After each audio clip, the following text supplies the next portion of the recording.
Hi എല്ലാവർക്കും എൻ്റെ ചാനലിലേക്ക് സ്വാഗതം. അപ്പോൾ ഇന്നത്തെ നമ്മുടെ റെസിപ്പി പീനട്ട് ബട്ടറാണ്. പീനട്ട് ബട്ടർ നമുക്ക് വീട്ടിൽ തന്നെ നല്ല ഈസി ആയിട്ട് അതും നല്ല ടേസ്റ്റി ആയിട്ട് ഒട്ടും ഓയിലോ അതുപോലെ തന്നെ ഷുഗറോ ഒന്നും ഇല്ലാണ്ട് തയ്യാറാക്കാൻ പറ്റും. അതെങ്ങനെയാണെന്ന് ഞാനിപ്പോൾ നിങ്ങൾക്ക് കാണിച്ചു തരാം. അപ്പോൾ നിങ്ങളെല്ലാവരും വീഡിയോ മുഴുവനായിട്ട് കാണാൻ പ്രത്യേകം ഓർമ്മിക്കണേ. അപ്പം ഞാനിപ്പോൾ 3 കപ്പ് കടല എടുത്തിട്ടുണ്ട്, നിലക്കടല. അത് നമുക്ക് നന്നായിട്ട് വാട്ടിക്കൊടുക്കാം. ഡ്രൈ റോസ്റ്റാണ് നമ്മൾ ചെയ്തെടുക്കേണ്ടത്. നമുക്കിതിൽ പൂഴി അങ്ങനെ ഇട്ടിട്ട് അങ്ങനെയൊന്നും ഡ്രൈ റോസ്റ്റ് ചെയ്യേണ്ട ആവശ്യമൊന്നുമില്ല. നമുക്കിത് കൈയെടുക്കാതെ തന്നെ ഒരു മീഡിയം ടു ഹൈ ഫ്ലെയിമിലിട്ടിട്ട് നന്നായിട്ട് നമുക്ക് വഴറ്റിക്കൊണ്ടിരിക്കുക. അപ്പം വേഗം തന്നെ ഇത് റോസ്റ്റ് ചെയ്ത് കിട്ടും. അതുപോലെ തന്നെ പിന്നെ നമ്മൾ എയർ ഫ്രയർ ഉണ്ടെങ്കിൽ എയർ ഫ്രയറിൽ നമുക്കിത് ഫ്രൈ ചെയ്തെടുക്കാൻ കഴിയും, നന്നായിട്ട് റോസ്റ്റ് ചെയ്തെടുക്കാൻ പറ്റും. അപ്പോൾ ഇപ്പോൾ നമ്മൾ ഡ്രൈ റോസ്റ്റ് ചെയ്തെടുത്തിട്ടുണ്ട്. ഇനി നമുക്കിത് തണിയാൻ വെക്കാം. നന്നായിട്ട് കുറച്ച് തണുത്ത് വരണം, എന്നാലേ ഇത് നമുക്ക് തോല് നല്ല രീതിയിൽ പൊളിച്ചെടുക്കാൻ പറ്റും. അപ്പോൾ തോല് മാറ്റിയിട്ടാണ് നമ്മളിപ്പോൾ ഇതുണ്ടാക്കുന്നത്. അപ്പോൾ തോലെല്ലാം നന്നായിട്ട് ഞാനെല്ലാം പൊളിച്ച് മാറ്റി വെച്ചിട്ടുണ്ട്. ഇനി നമുക്ക് വേഗം തന്നെ ഒരു ചെറിയ മിക്സിയുടെ ജാറിലേക്ക് കുറച്ചെടുത്തിട്ടിടാം. എന്നിട്ട് നമുക്കിത് 1-2 പ്രാവശ്യം പൾസ് മോഡിലിട്ടിട്ട് ആദ്യം തന്നെ ക്രഷ് ചെയ്തെടുക്കണം.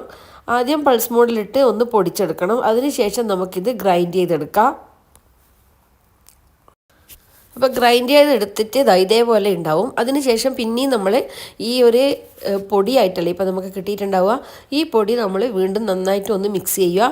എന്നിട്ട് വീണ്ടും നന്നായിട്ട് നമ്മൾ അരച്ചെടുക്കുക. നന്നായിട്ട് അരച്ചുകൊണ്ടിരിക്കുമ്പോൾ ഇതിൻ്റെ അകത്ത് നിന്ന് ഓയിൽ റിലീസായി കിട്ടും. ഒട്ടും വെള്ളം ചേർക്കേണ്ട, അതുപോലെ തന്നെ വേറെ ഓയിലൊന്നും ചേർക്കേണ്ട ആവശ്യമില്ല. ഈ ഒരു കടലേൻ്റെ അകത്ത് നിന്ന് തന്നെ ഓയിൽ റിലീസായിട്ട് വരും. പിന്നെ മധുരം ഒന്നും ചേർക്കേണ്ട ആവശ്യമില്ല. വേറെ ഒരു ഇൻഗ്രീഡിയൻറ്റും ഞാനിപ്പോൾ ഇതിൽ ചേർക്കുന്നില്ല. ഇതിൽ പീനട്ട് മാത്രമേ ഉള്ളൂ. അപ്പോൾ ഇത് നന്നായിട്ട് അരച്ചുകൊണ്ടിരിക്കുന്ന സമയത്ത് ഇപ്പോൾ ഇങ്ങനെ അരഞ്ഞ് കിട്ടിയില്ലേ. ഇനി ഇത് വീണ്ടും നമ്മൾ നന്നായിട്ട് അരച്ചെടുക്കും. അരച്ചുകൊണ്ടിരിക്കും, ഒരുപാട് ഒന്നിച്ചിട്ടിട്ട് അരച്ചെടുക്കാൻ പാടില്ല. അതിൽ കുറച്ചായിട്ട് ചെയ്തെടുക്കുന്നതായിരിക്കും നല്ലത്. ഈ ചെറിയ മിക്സിയുടെ ജാറിലിട്ടിട്ട് ചെയ്തെടുക്കുക. ഇപ്പോൾ പിന്നെയും നന്നായിട്ട് അരഞ്ഞ് വന്നിട്ടുണ്ട്. ഇപ്പോൾ കുറച്ചും കൂടി ഒന്നും കൂടി അരക്കാനുണ്ട്. അപ്പോൾ അതും കൂടി ചെയ്ത് കഴിഞ്ഞാൽ നമ്മളെ പീനട്ട് ബട്ടർ റെഡിയായി കിട്ടും. അപ്പോൾ കുറച്ചും കൂടി നമുക്ക് അരച്ചെടുക്കാം. ഇപ്പോൾ നമ്മളിത് ഇങ്ങനെ അരച്ചെടുത്ത് അപ്പോൾ നല്ല സ്മൂത്തായിട്ടുള്ള പീനട്ട് ബട്ടർ റെഡി ആയിട്ടുണ്ട്. കണ്ടോ, നല്ല അടിപൊളി സ്മൂത്തായിട്ടുള്ള പീനട്ട് ബട്ടർ റെഡി ആയിട്ടുണ്ട്. ഇപ്പോൾ സൂപ്പറായിട്ട് നല്ല നൈസായിട്ട് കിട്ടിയിട്ടുണ്ട്. പക്ഷേ ഇതിൽ ചില ആൾക്കാർക്ക് കുറച്ച് ക്രഞ്ചി ആയിട്ടുള്ളതാണ് ഇഷ്ടമുണ്ടാവുക. അങ്ങനെയുള്ള ആൾക്കാർക്ക് വേണ്ടിയിട്ട് ഞാനൊരു ടിപ്പ് പറഞ്ഞുതരാം. ഇതിൻ്റെ അകത്ത് കുറച്ച് നമ്മൾ നേരത്തെ അരച്ചെടുക്കുന്ന സമയത്ത് കുറച്ച് കടലൊക്കെ എടുത്ത് മാറ്റി വെക്കുക. അതിനുശേഷം അതൊന്ന് ക്രഷ് ചെയ്തിട്ട് ഇതിലേക്ക് ഇട്ടാൽ മതി. അപ്പോൾ നല്ല സൂപ്പർ ടേസ്റ്റി ആയിട്ടുള്ള പീനട്ട് ബട്ടർ ഇവിടെ റെഡി ആയിട്ടുണ്ട്. ഈ പീനട്ട് ബട്ടറിന് ചെറിയൊരു മധുരവും കൂടി ഉണ്ടാവും കേട്ടോ.